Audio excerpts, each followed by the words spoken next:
In this video, I'll show you how to post anonymously on Facebook group as a member. So for doing that, at first we have to open the Facebook application, and after that we have to tap on the three dot at the top right corner, and then we have to select the groups from here. And at the top we can see that here is the option your groups. We have to tap on that and just simply scroll down, and from here we have to select the group that we want to post our content. Here I'm selecting a random group, and from here we have to just tap on the write something option.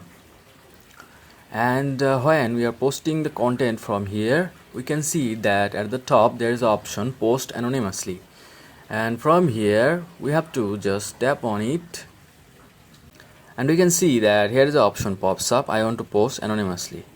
So you have to just simply turn on that, and we can see that now our profile has been hidden.